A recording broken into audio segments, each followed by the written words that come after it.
I'm headed to New Zealand to go ride Pan Americas with my mentor and buddy Justin Kleiter. So this will be an interesting trip. It's almost a full 2 years since the first time we got together. And the first time we got together, Justin reached out to me through Instagram and we coordinated a ride out in Death Valley, and that was the first time we'd ever met.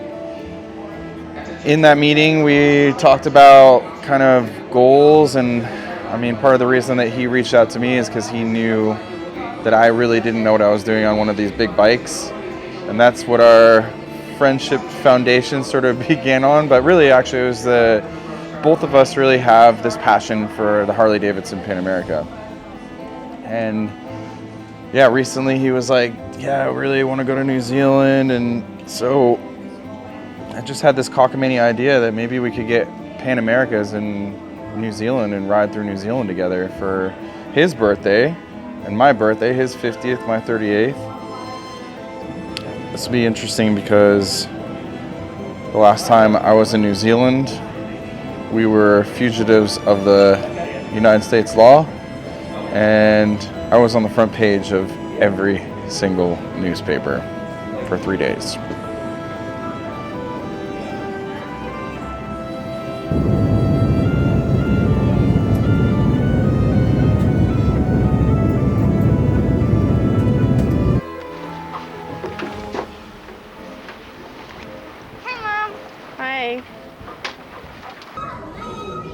Touchdown officially. Now begins getting over to Auckland Harley-Davidson, loading up my bike, and then hauling ass down to Wellington so I can make this ferry tomorrow. So hopefully my bags are here. Here we go.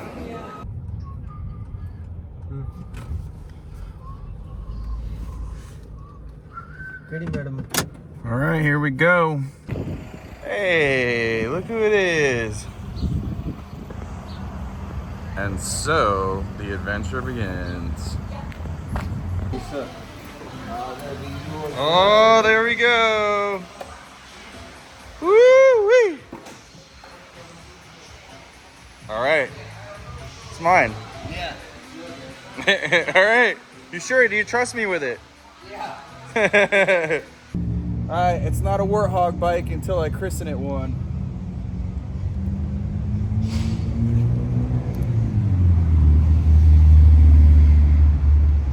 So what's the deal, dude? So I've just been covering some ground. I'm just getting to Taupo, which is where Lake Taupo is. Yep. And I'm realizing that the riding pace here on the roads you're not going to beat what Google Maps says for time. So the traffic is moving anywhere between 80 and 100 kilometers per hour. There's occasional times where you get to pass and you might be able to do 110 kilometers per hour, but mostly it's 2-lane curvy roads. The scenery is gorgeous, but you're just not going to be able to pick up time the way we're used to in North America. So we've got ferries booked. We have to be checked in by 7:45 a.m. tomorrow morning in Wellington to get that ferry to Picton. Now, if worse came to worse, there's one passage for a motorcycle. Whoops, you cut out. You there?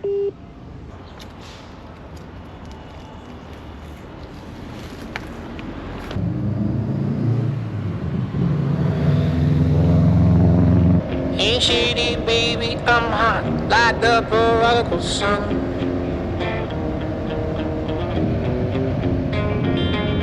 Big up battle, eeny, meeny, miny, moe, and flower, you're the chosen one.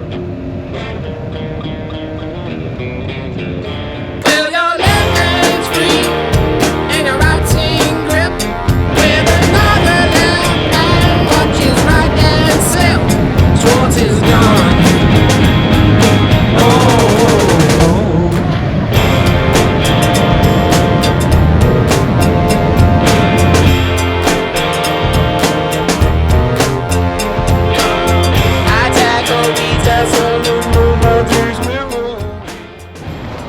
All right, well, everybody told me to to be really careful and not speed while I was in New Zealand because there's a lot of police out, and yeah, oops.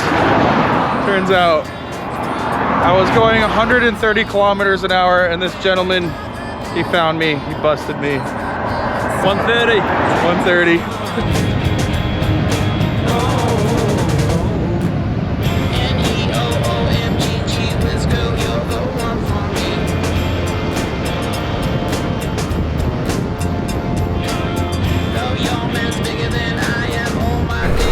Right now it's 10 past 9. And look how light out it is. It's like Alaska hours.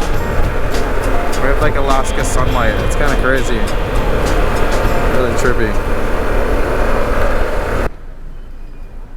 What's up, buddy? Hey, dude. How are you? What an adventure already. Uh-huh. Just pull the gate for you. Are you traveling? We're gonna grab the ferry over to Victon. They say, oh my God, I see the way you shine. Take your hand, my dear, and place them both in mine. You know you stopped me dead while I was passing by. And now I beg to see you dance just one more time. Ooh, I see you every time. And oh my, I like your style. You make me wanna cry. And now I beg to see you dance just one more time. Okay, we made it, right? Yeah, we did make it. How you feeling now? Super relaxed now that we're finally on this boat. I'm so excited. Yeah, you were, I could tell the anxiety was high. Schedules, man. Schedules and missing a ferry and missing So what, upwards of 3 days on the South Island if we missed the ferry. That's what had me in a bungle. yeah, that's a pretty good reason to be stressed. Yeah, man, I just, We only have a week.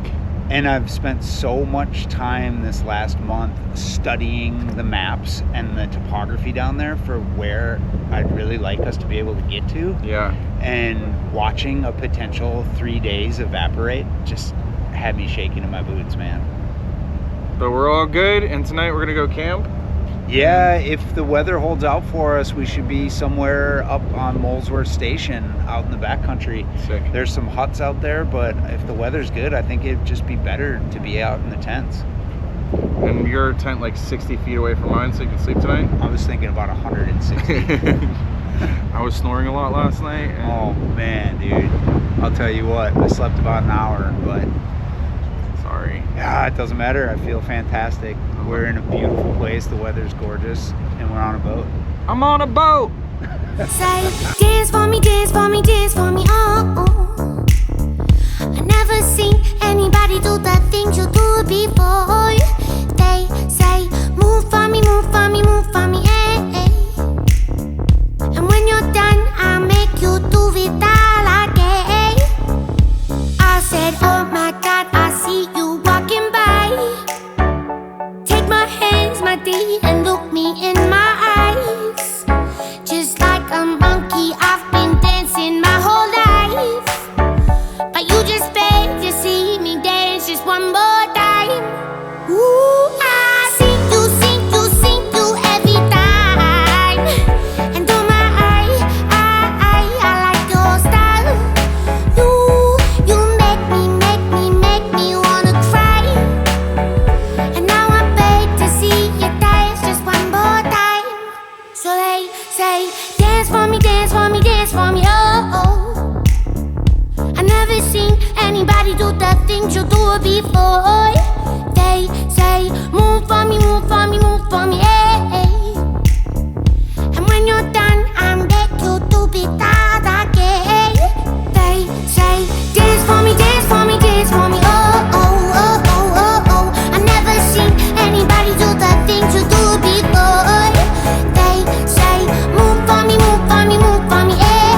New Zealand's amazing. It is really cool. It's really chill. Like, people are super nice and friendly, and it's been really pretty casual. And riding on the left is a little tricky. Yeah, but you've been in other countries where you had to ride on the left. Yeah, for sure. They were just a little more third world, so it was like everything was so different, right? Here it feels very much a lot like home. It's really organized, really clean, orderly. Everything makes sense. The roads are good. There's not like wicked traffic doing whatever it wants, you know. When I was in Nepal and we were riding on the left, it's just chaos there, man. Everybody just it's a free-for-all on the roads. So riding on the left just seemed like a tiny little part of what you were dealing with. A lot of the gems are going to come out of us just in the flow, right? Because we're on expedition pace, and we're experiencing a new country where we're going to be on expedition pace. But I've also calculated in time for us to shoot, and I think that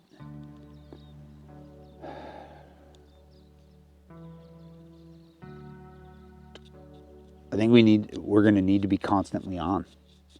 Like, What do you mean? Like, you'll figure out your process and your end result. And like, I think a lot of this, since we didn't have the opportunity to set this all up ahead of time about exactly what story we're telling and all that, I think that's going to evolve out of the journey. And we also know what our objectives are, right? Become better and more fluid riding motorcycles together, become better on sharing knowledge about effective and efficient expedition travel together, right? Come into a country that we know nothing about and trying to get the most out of it in a very short period of time.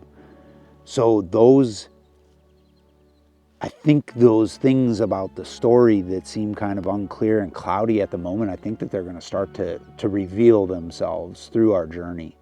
And your potential's huge, man. Like, I believe 100% in you.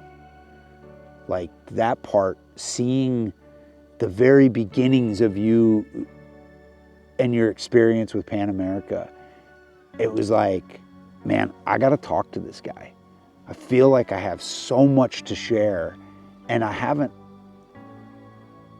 been embedded in this community, and everybody's going about it in their way, and I felt like, here's someone who's super excited and eager, and I just want to, like, the parallels between us, the photography parallels, our travel and exploration, our lust for that, and those parallels were so obvious and so strong, and like I felt it immediately, and it was just one of those things where I really felt this affinity to, like, man, here's someone I think that I can make a difference in what it looks like Justin's trying to do. I think I can really be an asset to help him along his part of this journey right now. You know, and that was our first trip down to Trona. And we got just that. Again, we've always been in this compressed time. Every time. Always just like, how are we going to smash a week's worth of experience into 16 hours together? Yeah. Because we're both so busy. So here we are, South Island of New Zealand.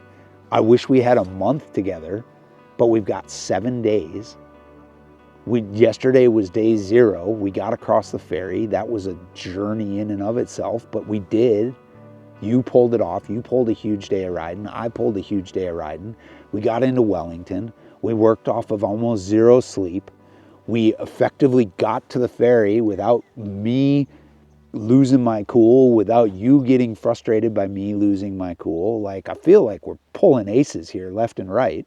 Justin was the one who reached out to me a couple years ago, and I'd heard about him. Maggie and my friend Josh were like, oh, you got to meet this guy. He's like the Pan America guy. He's doing the demo tours. He's cool. You like him, you know? And then we linked up on Instagram, and he was like, hey, dude, I want to meet up with you. I want to teach you a little bit about adventure riding, you know? And so I was like, okay, let's meet up, you know? This is part of what I love about these types of bikes and the world that we live in today.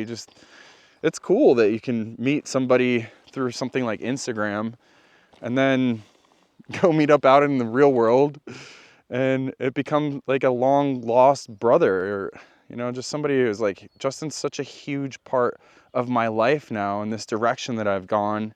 It's so interesting because, and almost like ironic that here we are in New Zealand where, you know, Lord of the Rings, and I'm gonna stop playing on this Lord of the Rings thing, but, you know, the fellowship and having a mentor, you know, like Gandalf was Frodo's kind of mentor in some ways. You know, he was the one who in the story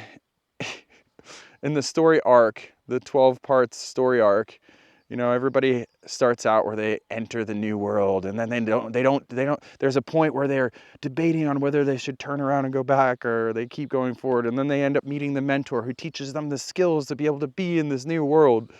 And that's Justin Kleiter, like 100%. And the joke is he's kind of Gandalf and I'm Frodo. So whatever, I'll take it. But I mean, on that note, I think something that's really incredible when it comes to Justin Kleiter and this situation altogether is just,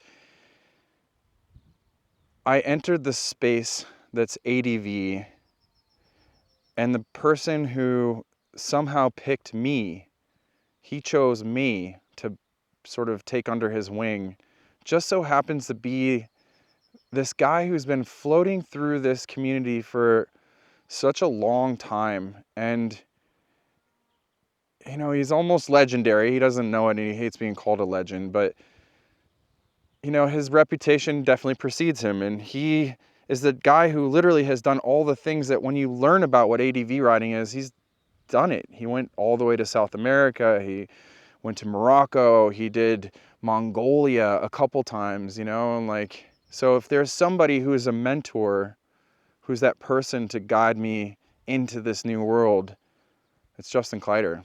And it's really incredible that almost 2 years ago, he reached out to me to go for a ride and get to know each other and stand by a campfire and talk about life. And, you know, that was our first trip. And here we are 2 years later on Harley-Davidson Pan Americas, riding through this amazing landscape in New Zealand on the other side of the world. It's so cool. On my birthday. By the way, it is my birthday today back in the US. 38 years old. Why did we get dressed over here, bro? Well, because it's like 8 million degrees over there. Yeah, Something about the hole in the ozone layer, man. It's so hot here. Sunburnt already and cooked. Yeah. And it's also the crack of 11 because this was our first day to really pack our kit from the ground up. So we adjusted the bikes, we adjusted the way we packed our Reckless 80s. I think we're gonna be better off when we get back on the road. Units. Yeah, 41. What? Dude. No way. Damn, that's bad. That's so high. No wonder, dude. Every time we were going around a corner, I was like, Jesus, I feel like I'm gonna fucking slide right off of everything.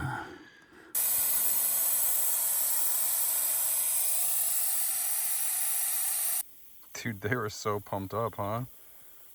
Yeah, they were just set to the smooth tire highway pressure. Scorchers, right? Yep.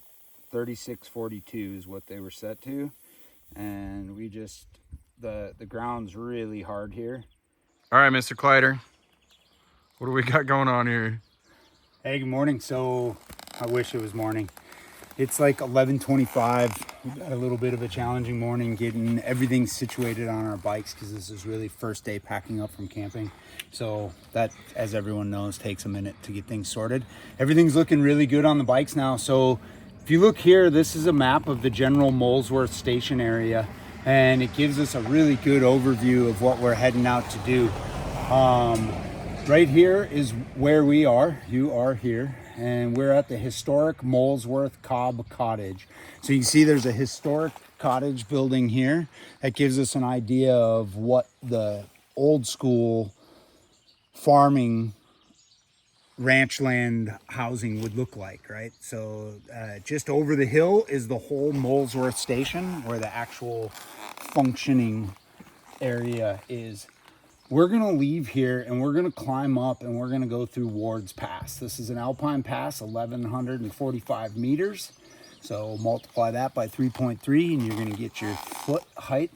So that's a high point on this trail. We're gonna come through this area. We're gonna pass Mount Algard, then head down to Redgate. This Redgate area is really interesting because there is a 4x4 road not shown on the map from the Sedgemoor Sleep Out to Redgate, and that's called the Severn 4x4 road. We may explore that tomorrow if the weather holds up for us.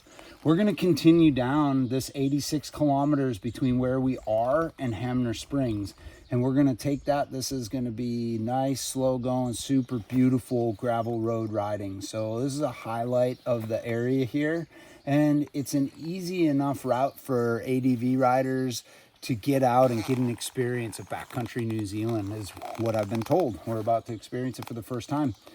Then tomorrow we're looking at where we're going to camp is up for question, and we're going to talk a little bit about that. The weather window seems to be working in our favor, so the precipitation that was due tonight seems to have pushed out until maybe Monday night. So we're going to keep our fingers crossed that that's the case. We don't know for sure. They say in New Zealand you can have 4 seasons in a day, no problem. So we're going to be working on that assumption, but hoping that this nice, beautiful weather holds out for us.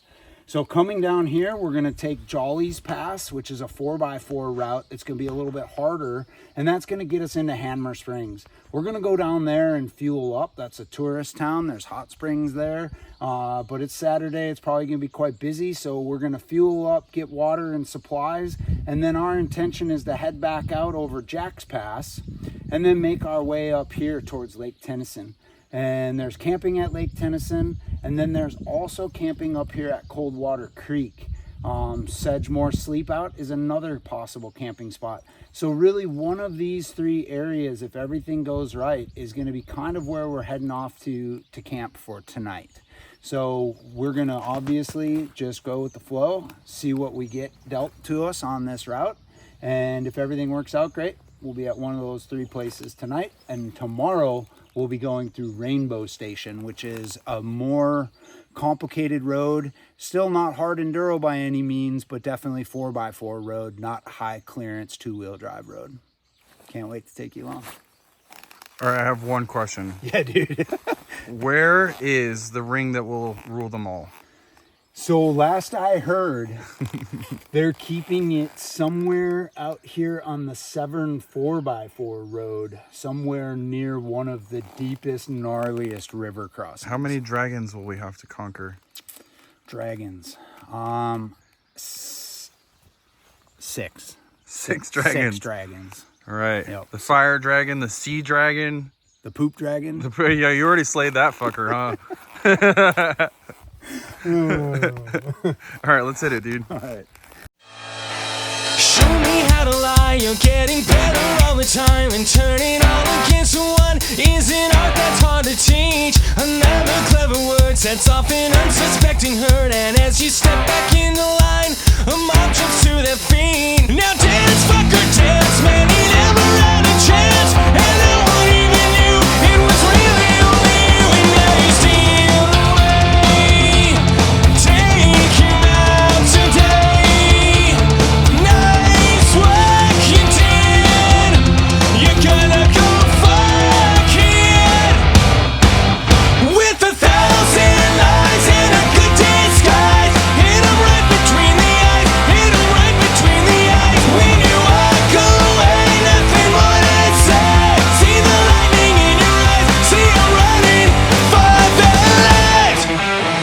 Slowly out of line and drifting closer in your sight. So play it out, I'm wide awake. It's a scene about me. There's something in your way, and now someone is gonna pay. And if you can't get what you want, well, it's all because of me. Now dance, fucker, dance, man, I never had a chance, and no one even knew it was really only you. And now you lead the way. Show the light of day. Nice work you did. You're gonna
Pony's pretty, nice and slow.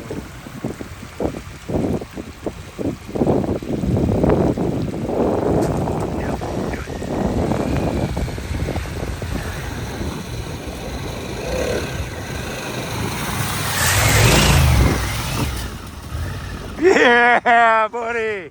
Woo! Nice and easy. No, easy.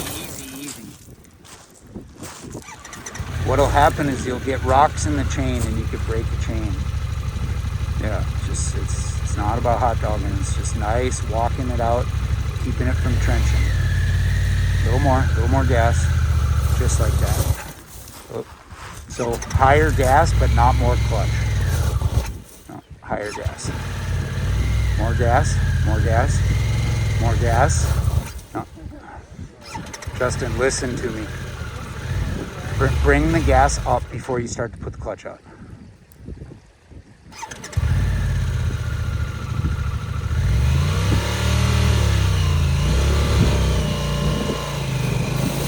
Just like that.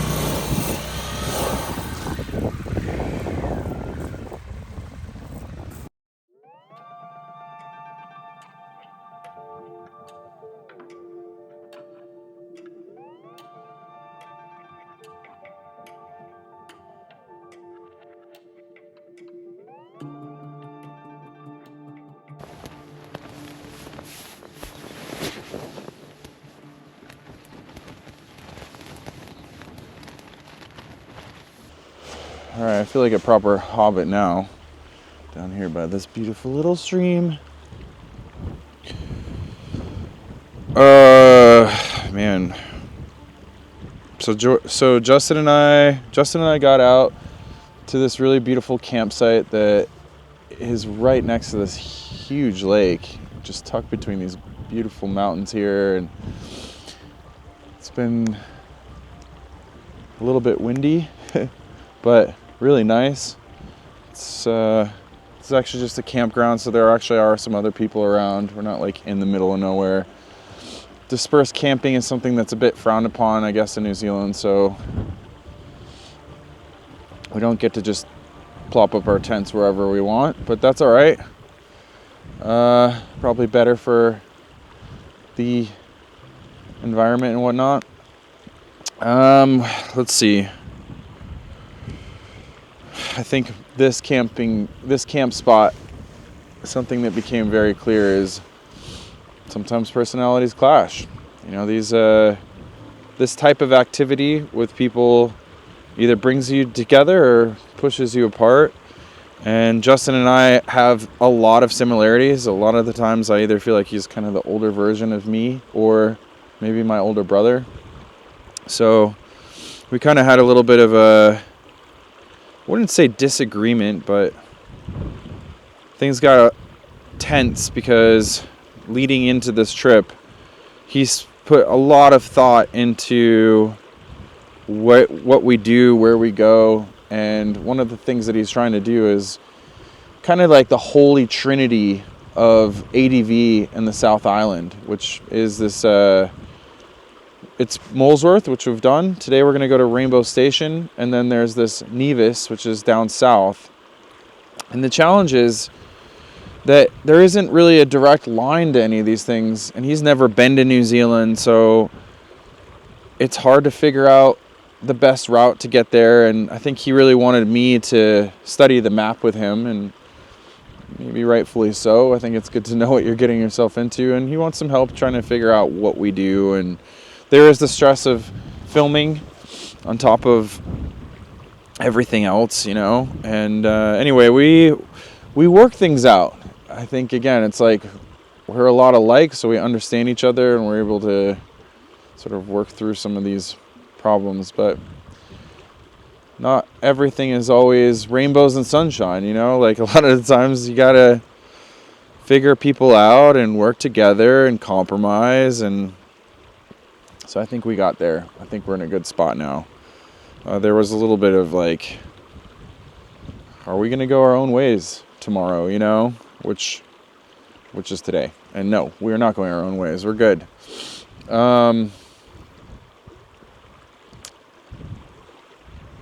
trying to think what else I should talk about. It's really beautiful here.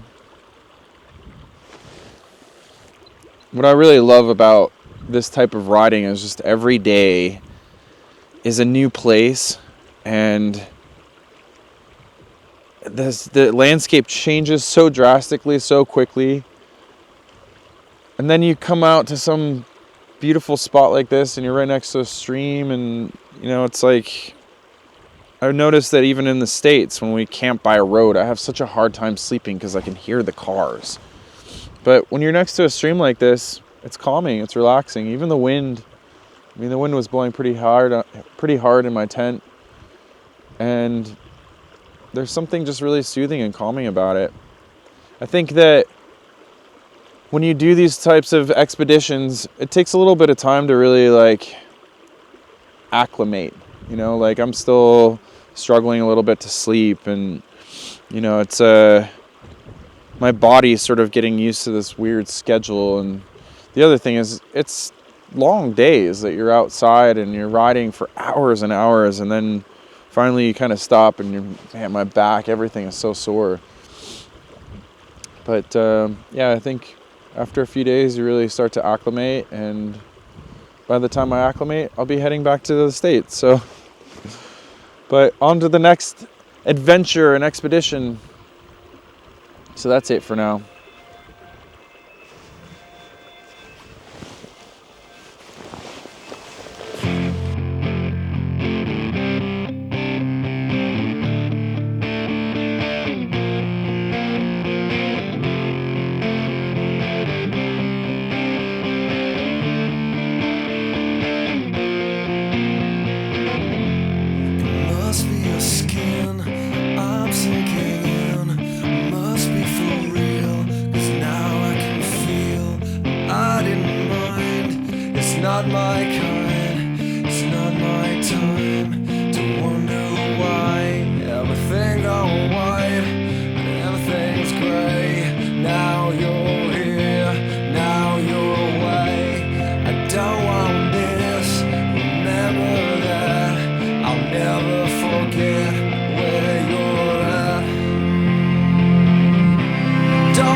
Justin and I stopped at this beautiful lake here and got a little bit of grub.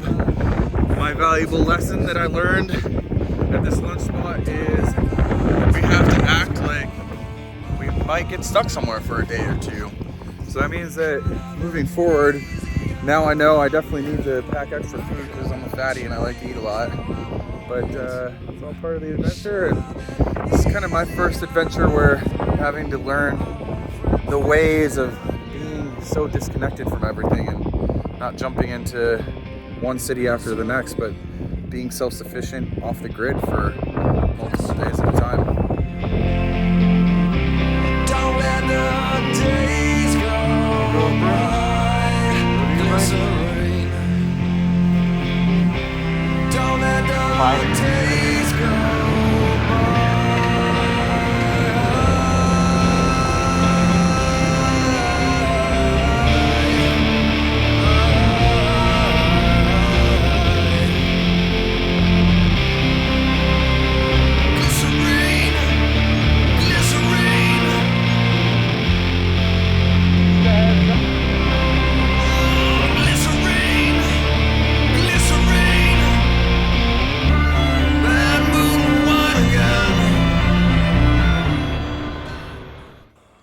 And so where does it, did you bring all this gear over? Yeah. All the gear except for the bikes. Oh my gosh. So what is this? Have you got tent? You've got everything? Tents, sleeping bags, food. Justin wishes he had a little more food with him. I wish I had more food. He's young. Yeah, that's what I've.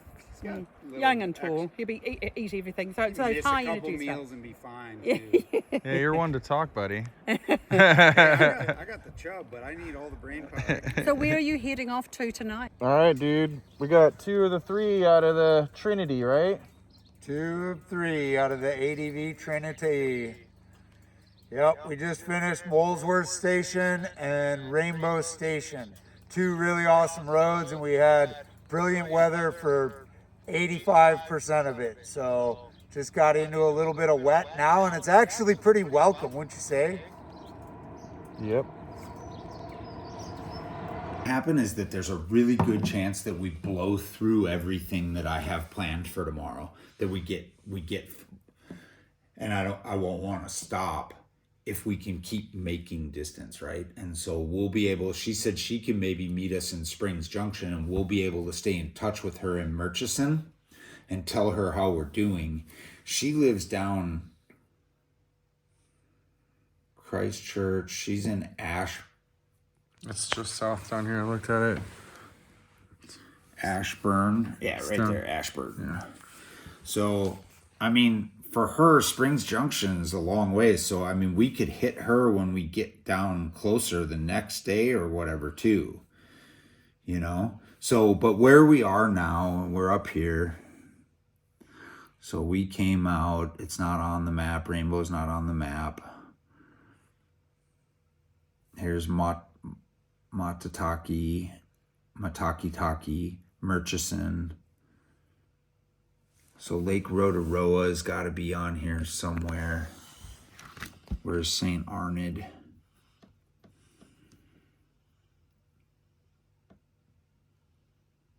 There.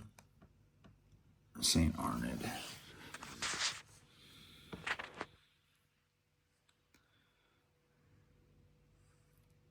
Rotorua. So we're going to go from here. We're going to cross on this tiny little line there. That's Porica. That puts us off at Rotorua. Then we come across and we do this Braeburn up and over, this white one up and over and down into Murchison. Then we come down the valley right here into Matakitaki, and we come through Matakitaki Station and then down around this way, and it dumps us off into Springs Junction. Okay, that's about what we have planned for now, for so far for tomorrow. Which one's the hard section of that? The one that she's saying is really hard. None of them? The very first section. The one that the dude told us, Simon told us that we should go do? No. Simon told us to go do Braeburn, Marua, and Matakitaki. And those are all right here around Murchison. This section from the highway cutting over the mountains to the lake is the Porica Road. That's the grade 4 if it's in terrible shape, or as easy as a grade 2 if it's just been graded, like, and up maintained by the power company. And so the guy up here at the restaurant told me that it's all cruisy until you're going to come down into the lake, and then it's pretty steep. So it's managing a potentially rutted out and rocky steep. And I said, are there any like step downs? And he's like, no, not that I know of. He's like, if a 4x4 got stuck, they could have chewed out a tire hole, you know? So wait, what's happening? We're getting hammered with what? So we're getting hammered with route selections. People are seeing the kind of stuff that we're doing, and like they know what our spicy flavor is now. So Aaron Steinman just sent us out this new one. It's Hakataramea Pass, and he said this would be a really good one to do, dig in and see what you think. So cool. Yeah, pretty excited. What about what's the one we're doing today and the challenge that we're about to face? It's called Porica Road, and it's a power line service road, and it runs over to Lake Rotorua from where we are here in St. Arnaud. And it's considered, it could be as difficult as a Category 4. It changes with weather. If it's freshly groomed, it'd be considered a Category 2, which is what we've been doing so far in Molesworth, Severn, and Rainbow. And so it could be anywhere from a 2 to a 4. We'll see. If it's a 4, we might be tested a little bit. And what's the